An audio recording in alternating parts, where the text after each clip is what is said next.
Memoria histórica de Bolivia a quien es la través del literata relato de la bélico. familia, podríamos decir, es mi esposa, que es Cecilia.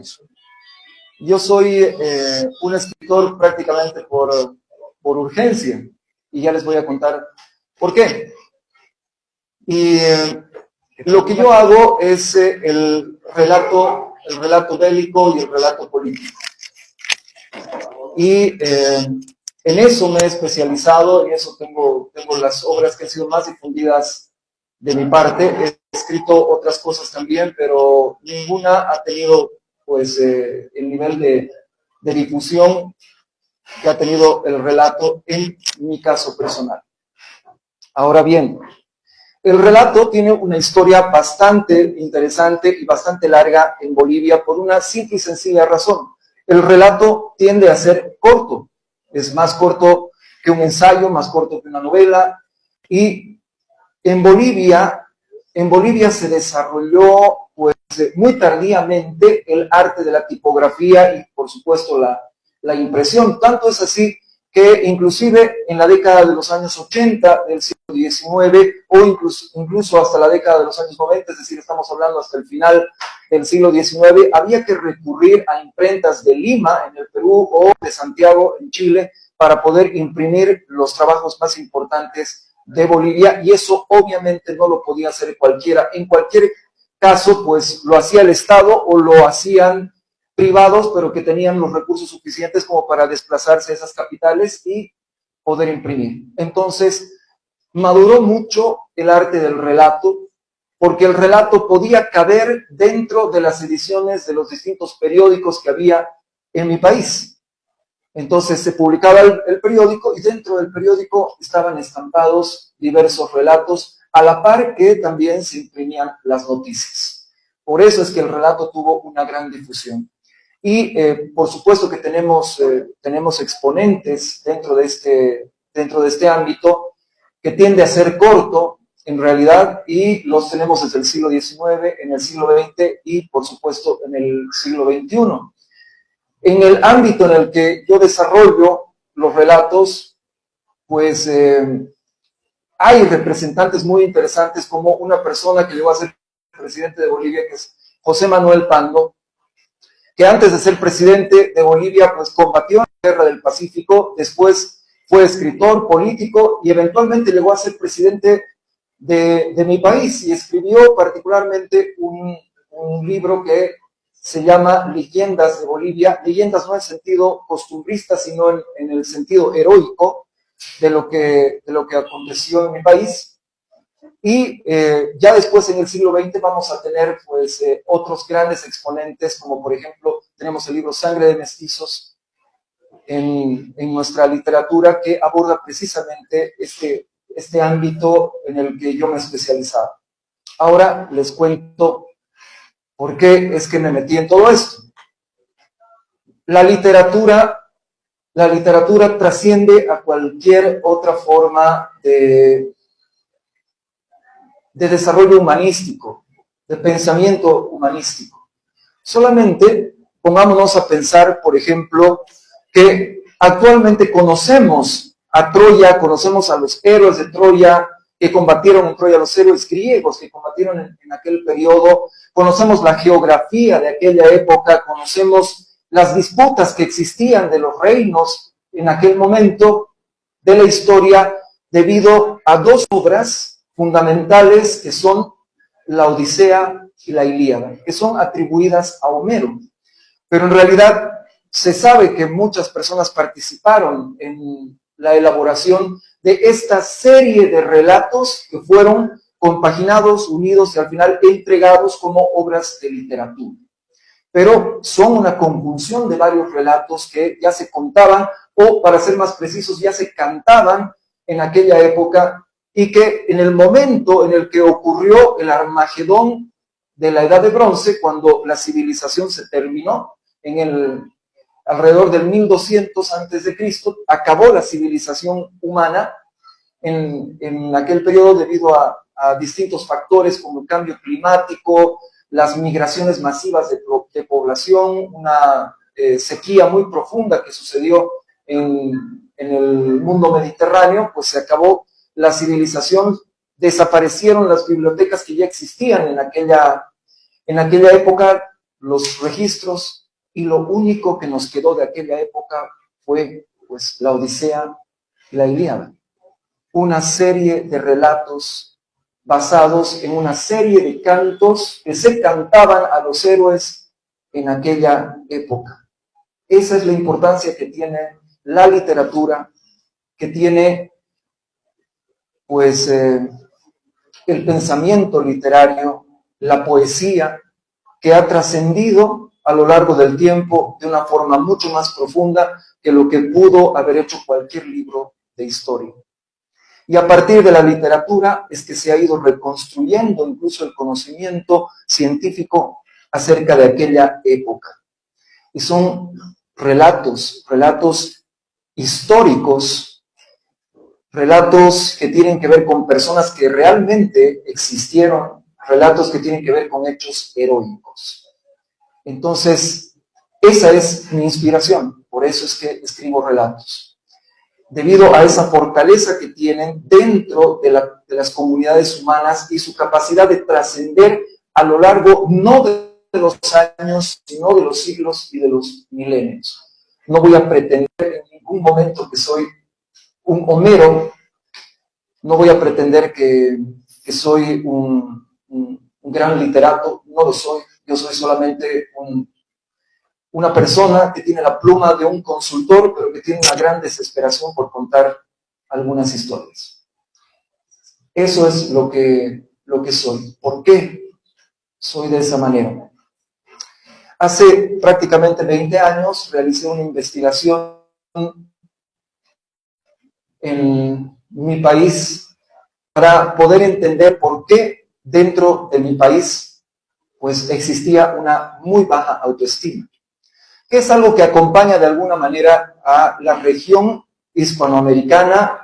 Podríamos hacer extensivo esto a la región latinoamericana, pero que se percibe de una forma especial, creo yo, dentro de Bolivia, especialmente si tomamos en cuenta lo que sucedía hace 20 años. Y pude descubrir que esa baja autoestima está relacionada directamente con la forma en la que enseñamos la historia dentro de nuestras sociedades. Para hacer esto tuve que hacer una serie de encuestas en cerca de un centenar de establecimientos educativos, en jóvenes, jovencitas que estaban en su último año de educación secundaria, y allí hice la investigación, recogí los datos y pude darme cuenta de que la forma en la que contamos nuestra historia, nuestras historias, determina quiénes somos como individuos, determina quiénes somos como sociedad y determina quiénes somos como Estado. Probablemente otras cosas más, pero básicamente pues determina estas cosas que acabo de mencionar. ¿Y qué es lo que predomina dentro de la historia latinoamericana en general? Pues los vacíos y las catástrofes. Hay cosas que no se cuentan por distintos motivos, ya entraré a explicar por qué, y hay otras cosas que se cuentan de una forma tremendista. Las cosas buenas que nos suceden no las pasamos a la siguiente generación, como hacían los antiguos griegos, que las mejores cosas que les sucedían se las pasaban a la siguiente generación. Y algo parecido podemos decir acerca de la cultura nórdica de los vikingos, cuando pues transmitían sus sagas a las siguientes generaciones. Pero además, las cosas buenas no las contábamos, no las contamos, y las cosas malas las volvemos enormes, gigantes, cosas contra las que ningún ser humano o prácticamente ninguna sociedad puede luchar. ¿Por qué hacemos eso? ¿Por qué nos autodestruimos? Y en lugar de contar lo maravillosos que hemos sido y que somos a las siguientes generaciones, contamos que hemos sido bárbaros, que hemos sido salvajes, que hemos sido malos, que nuestros gobernantes han sido o imbéciles o perversos, o que nuestras sociedades están pues sumergidas solamente en el vicio y solamente en las malas costumbres. Esto es un mal latinoamericano y como les he podido expresar, lo he detectado en mi país y por supuesto lo he podido ver en otros países de Hispanoamérica y de Latinoamérica. Siguiendo con esa investigación, es que pude determinar que en Bolivia ocurre un cambio de ciclo político histórico cada 20 años. Cada 20 años se termina un ciclo político histórico y esto sucede, al menos desde mi investigación, sucede desde el año de 1780. 1780 hay un cambio de ciclo, 1800 hay otro cambio de ciclo, 1820, 1860, 80, 1900 y así sucesivamente hasta prácticamente suceden esos cambios de ciclo cada 20 años y cada nuevo ciclo viene de la mano de una nueva élite. Y esa élite, para poder encumbrarse en el poder, lo que hace, lo que tiene que hacer básicamente es destruir a la antigua élite gobernante. Literalmente destruirla, borrarla de la faz de la tierra, incluso físicamente tiene que borrarla de la faz de la tierra. ¿Qué significa esto? Por supuesto que esa nueva élite emergente en algún momento ha sido un grupo pequeño perseguido. Entonces guarda ciertos resentimientos de los cuales no puede deshacerse en el momento de que se hace del poder. No puede dejar eso atrás, tiene que vengarse. Y eso le ha sucedido a todas las élites que se han encumbrado desde 1780 en Bolivia. Entonces, emerge este pequeño grupo, se convierte en un gran grupo, adquiere el poder y procura destruir todo aquello que ha sucedido, por lo menos en los 20 años anteriores. ¿Por qué? Porque en algún momento fueron perseguidos por ese régimen, por ese sistema. Entonces, cuando llegan al poder, lo que hacen es tratar de borrar, muchas veces con un enorme éxito, algunas veces con éxito total inclusive, borran todo lo que ha sucedido, pues, los 20 años anteriores. Y resulta, por supuesto, obvio que no solamente están borrando lo que ha hecho una élite, sino están borrando lo que ha hecho toda una generación, que de repente incluso no comulgaba con la élite, pero que mediante su trabajo, su esfuerzo, sus impuestos, su creatividad, su ingenio, crearon muchas cosas que merecían ser conservadas, solamente porque fueron el producto de esa generación, por ningún motivo más. Merecía ser conservado ese conocimiento, merecía ser conservada esa actividad, merecían ser conservadas sus construcciones, pero no fue así. Fue borrado. Todo lo que pudo borrarse fue borrado para que pueda encumbrarse una nueva élite, que pueda encumbrarse con los mejores sentimientos, con la mejor visión del país, con las mejores intenciones para el país. De hecho, siempre se dice, hasta aquí se ha hecho muy poco o no se ha hecho nada, a partir de este momento vamos a comenzar a construir nuestro país. Complejo de Adán. Todas, sin excepción, todas las élites que han transitado en Bolivia, y estoy seguro que ustedes lo pueden relacionar con sus países, han venido con ese espíritu de borrar lo que sucedió anteriormente. Y es por eso que hay muchas cosas dentro de la historia de Bolivia que no pueden encontrarse en los libros de historia de Bolivia y hay que ir a buscarlos en los libros de historia de otros países para darnos cuenta qué fue lo que pasó. Pero obviamente otros países no van a contar pues la historia del mío con la misma gratitud y con la misma pasión que podría contarse desde el interior. Entonces, pude determinar la existencia de este problema estructural dentro de la formación social de Bolivia. Hice todo lo posible para que me escucharan, lo hice durante prácticamente una década. Fui a medios de comunicación, fui a editoriales, fui con fuerzas políticas, fui con instituciones privadas, fui con organizaciones no gubernamentales, fui con prácticamente todo el mundo y a nadie le ha interesado hasta el día de hoy, a nadie le ha interesado realmente, al menos de forma institucional, puede que sí individualmente, pero a nadie le ha interesado el poder recuperar estos momentos de nuestra historia. Entonces, pues tuve que hacerlo yo. Una persona con una pluma de consultor, pero con mucha desesperación de poder contar cosas de nuestro pasado sobre las que incluso no se tiene toda la información como acabo de mencionar. No tenemos toda la información, estamos en proceso de recuperarla. Y es necesario unir esos pedazos de información que tenemos con algo de imaginación. Hasta que se descubra qué fue lo que pasó entre un determinado punto que se conoce, otro determinado punto que se conoce dentro de la historia, pues todo lo que esté en el medio, mientras tanto, está cubierto por la noche de la historia. Y es por eso que el relato me asiste bien en este propósito.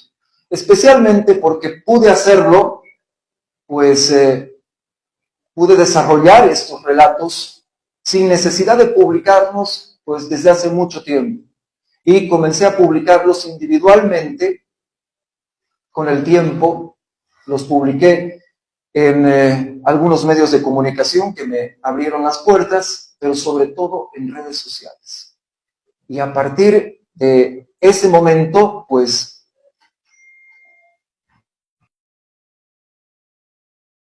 pero un interés que espero que vaya creciendo con el tiempo acerca de momentos de nuestra historia, de la historia boliviana, que no solamente están olvidados, sino que han sido olvidados debido a una planificación específica con el interés de ocultar las páginas de oro de la historia de mi país.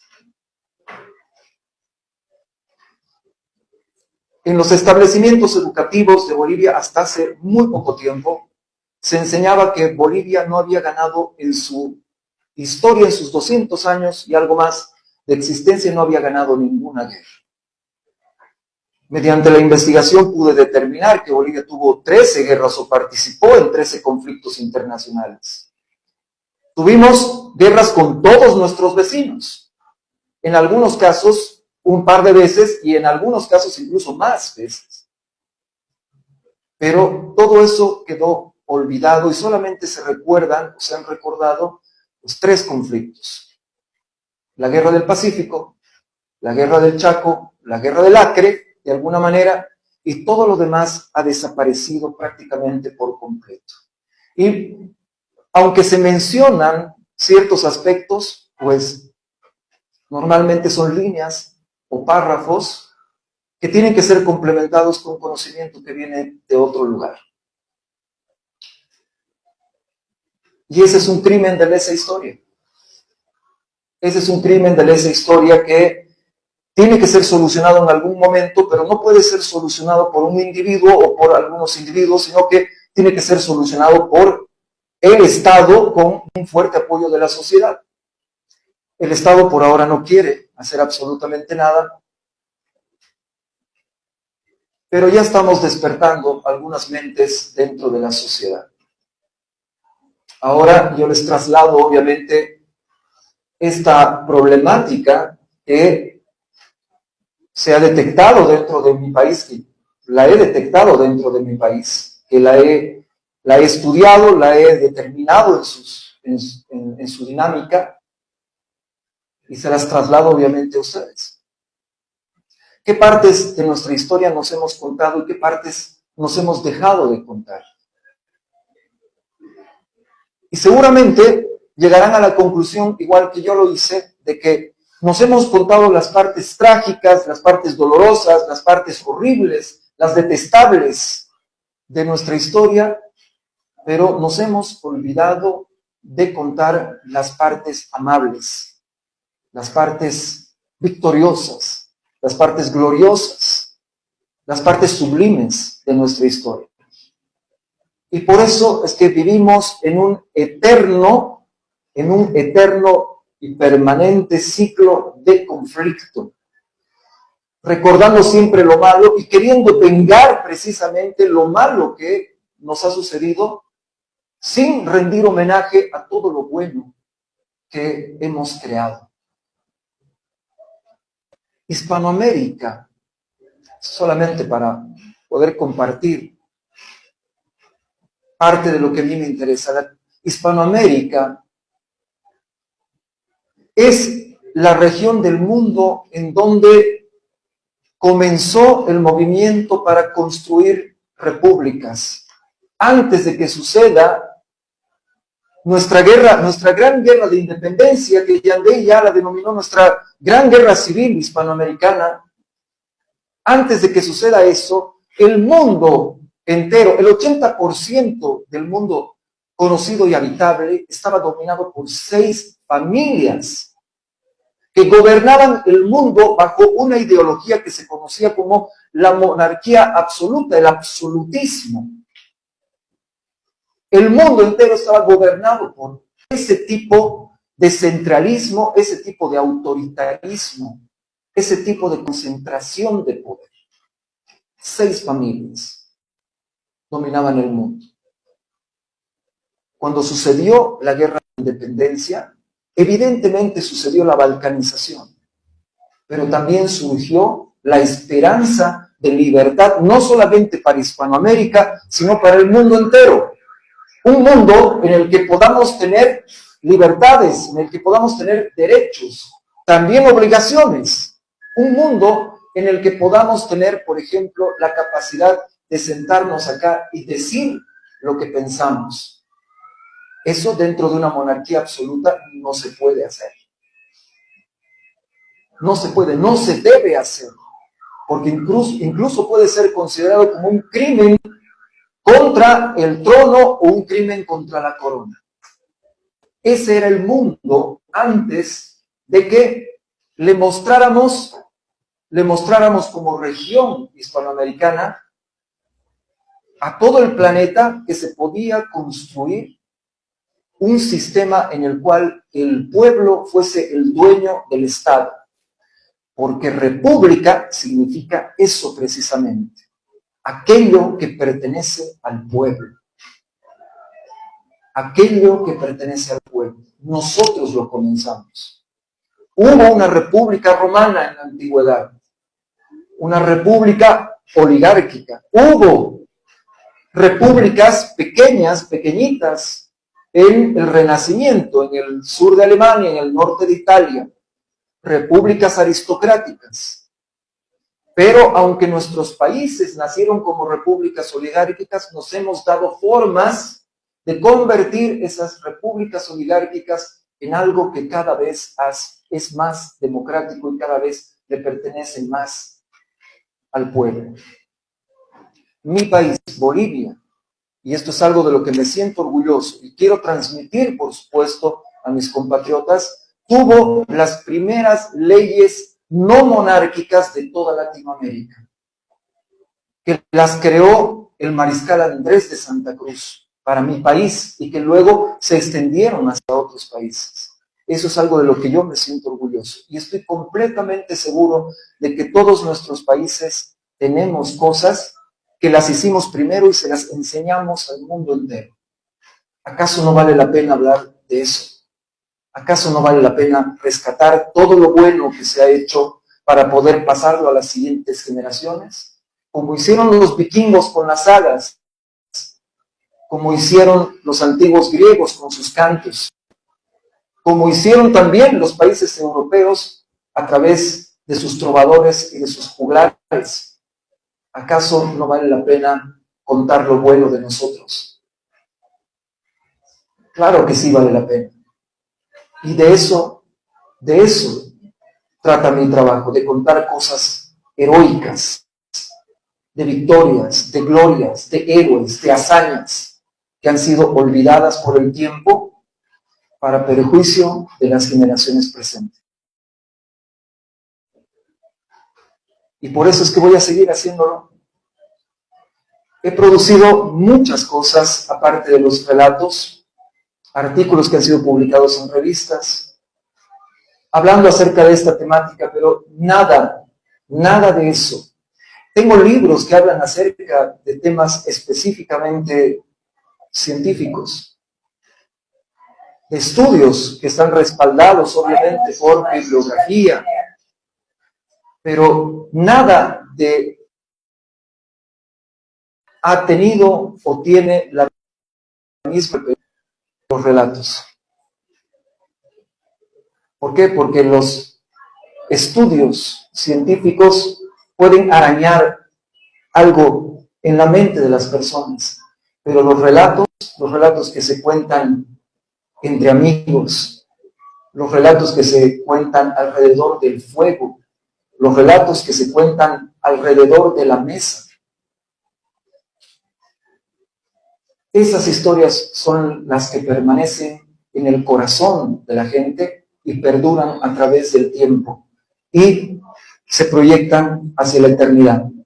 Por eso es que hago lo que hago. Y les agradezco mucho la atención que me han brindado y por supuesto el podernos recibir junto a Cecilia en este su hermoso país de Colombia. Muchas gracias.